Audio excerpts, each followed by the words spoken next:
Assalamualaikum warahmatullahi wabarakatuh. Kembali lagi bersama saya Mang Maman Suparman di channel Pojok Tani.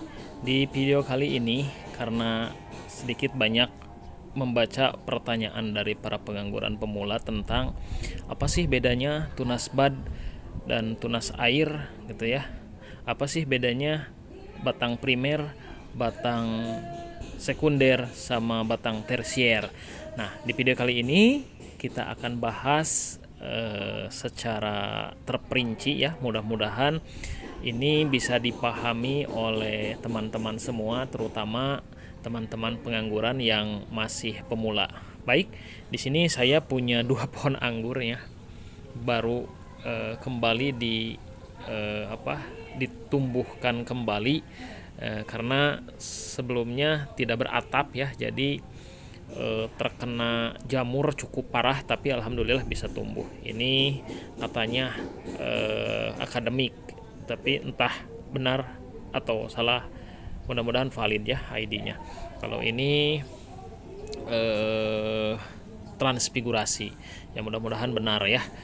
Nah, ini usianya sudah hampir 1 tahun, baru pembuahan 1 kali, tapi habis semua, batang tersiernya habis karena jamur, semuanya mati gitu ya. Tapi untung batang utamanya masih bisa diselamatkan dan masih bisa ditumbuhkan.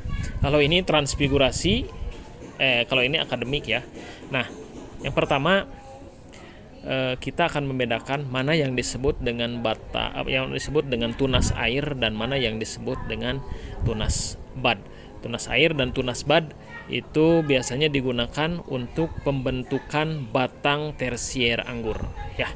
Nah, mana yang disebut dengan tunas air? Tunas air biasanya dia tumbuh bebarengan dengan batang yang dijadikan batang utamanya ya.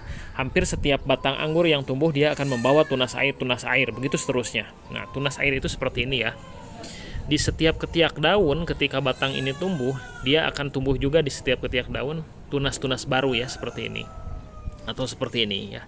Nah, ini batang utama, misalkan ini kita anggap batang utamanya.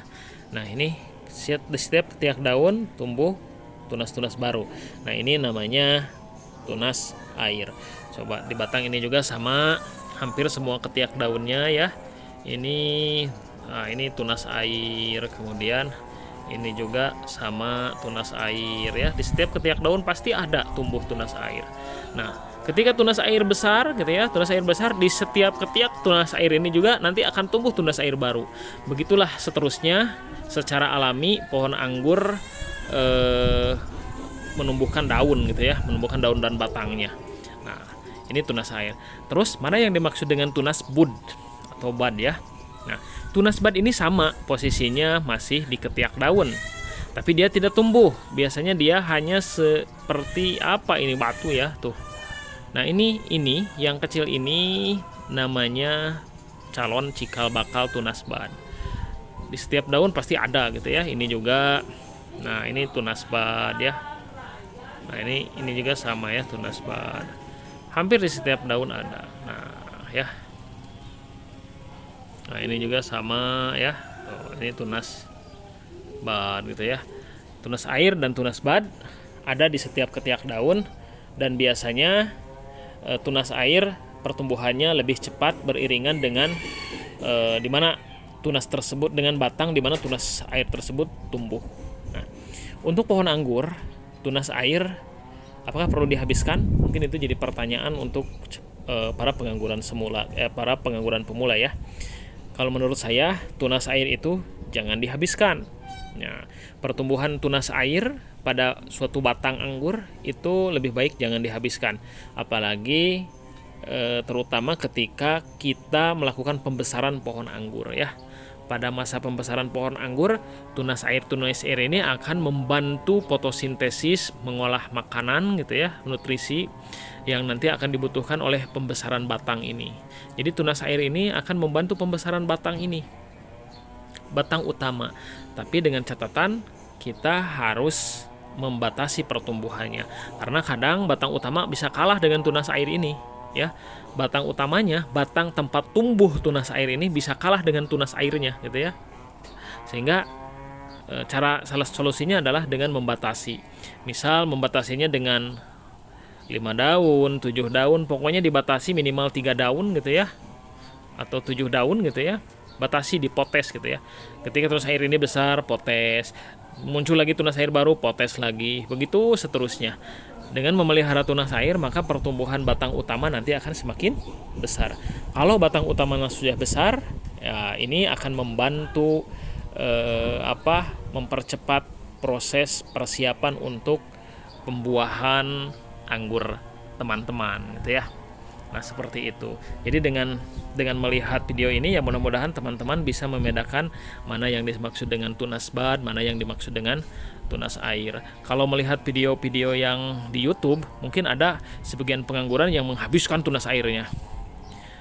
Ada yang memeliharanya. Kalau menurut saya lebih baik dipelihara ya teman-teman. Sok silahkan bedakan kalau punya 2 pohon anggur, yang satu semua habiskan tunas airnya, yang satu dipelihara tunas airnya. Yang dihabiskan tunas airnya dia akan cepat pertumbuhannya, tapi batang utamanya akan kecil gitu ya. Beda dengan yang dipelihara tunas anggurnya, batang utamanya memang tidak terlalu cepat pertumbuhannya, normal gitu ya, tapi batang utamanya akan cepat membesar. Karena yang dibutuhkan oleh tanaman anggur untuk dibuahkan adalah pertumbuhan batang utama. Bagaimana kita buat sebesar mungkin untuk pembuatan tajuk. Menjadi batang primer, nanti disiapkan menjadi batang sekunder, dan batang tersier untuk batang pembuahan gitu ya. Nah, ini pohon anggur saya baru beberapa bulan gitu ya, karena ini sudah memiliki perakaran yang bagus, jadi pertumbuhannya cukup cepat, mungkin kurang dari 1 bulan ya. Nah, kemudian sekarang mungkin saya akan bantu juga menjelaskan tentang mana yang dimaksud dengan batang primer, mana yang dimaksud dengan batang sekunder dan tersier. Dalam pembuatan tajuk pohon anggur ya, itu ada 3 batang yang harus kita persiapkan ya. Ini disebut batang primer. Kenapa ini disebut batang primer? Batang primer biasanya batang yang vertikal ya, vertikal. Kemudian yang di horizontal, yang disandarkan itu ya, ini disebutnya dengan batang sekunder. Jadi ya, ini yang vertikal batang primer, kemudian kita belokkan. Nah, setelah belok ini yang horizontal itu disebutnya dengan batang sekunder. Nah, dari batang sekunder ini kita harus berusaha tumbuhkan satu batang lagi gitu ya, dari tunas-tunas yang ada. Nah, ini disebut dengan batang tersier gitu ya.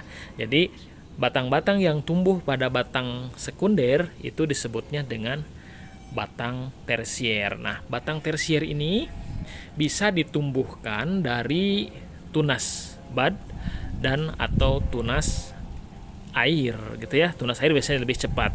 Kalau tunas bud ada proses-proses tersendiri bagaimana cara menumbuhkan tunas bud, mungkin di video berikutnya akan saya bahas.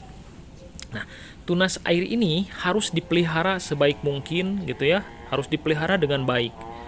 Jangan sampai mati, jangan sampai terkena jamur. Harus sebisa mungkin bagaimana caranya agar tunasnya besar gitu. Karena apa?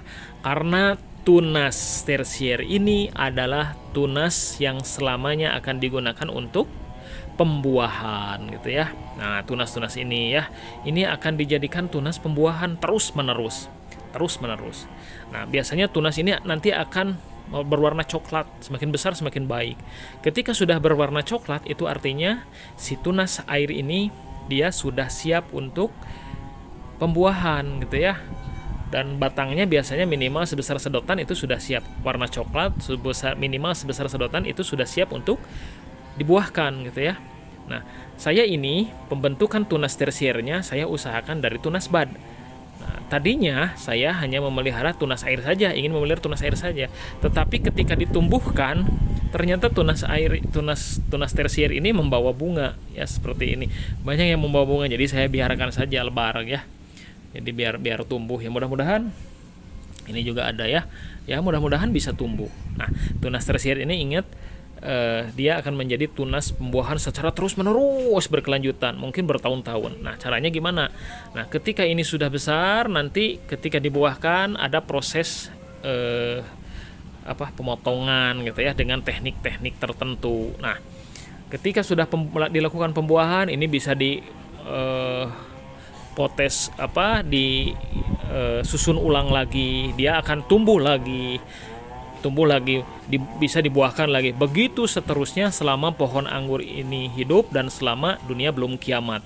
Dari tunas batang tersier inilah pembuahan akan terus dilakukan pada pohon anggur. Ya, ingat, jadi menanam anggur itu ya tidak sembarangan, meskipun ada yang menanam anggur sembarangan tetap berbuah, tapi kita harus punya tekniknya agar kita bisa mengatur pembuahannya lebih maksimal gitu ya. Kita bisa mengatur bagaimana cara banyak menghasilkan buah dari pohon anggur yang kita tanam gitu ya. Nah, ini mudah-mudahan ya video-video yang teman-teman tonton ini banyak informasi yang bermanfaat. Apa yang saya jelaskan tentunya bukan hasil pemikiran saya sendiri. Apa yang saya jelaskan adalah referensi dari banyak informasi yang saya dapatkan, baik dari internet, melalui artikel, atau dari buku ya, dari YouTube dan lain sebagainya gitu ya. Dan saya akhirnya mendapatkan kesimpulan bahwa memelihara pohon anggur itu kalau sudah tahu kuncinya ya pada akhirnya kita bisa sukses, dan pada akhirnya kita bisa membuahkan pohon anggur. Karena yang diharapkan dari penanaman pohon anggur itu adalah bagaimana cara kita bisa sampai menghasilkan buah anggur yang banyak, buah anggur yang berkualitas. Kita sama-sama belajar ya, mudah-mudahan sharing saya ini bermanfaat untuk teman-teman semua yang ada di Nusantara. Terima kasih, salam hijau, salam pengangguran.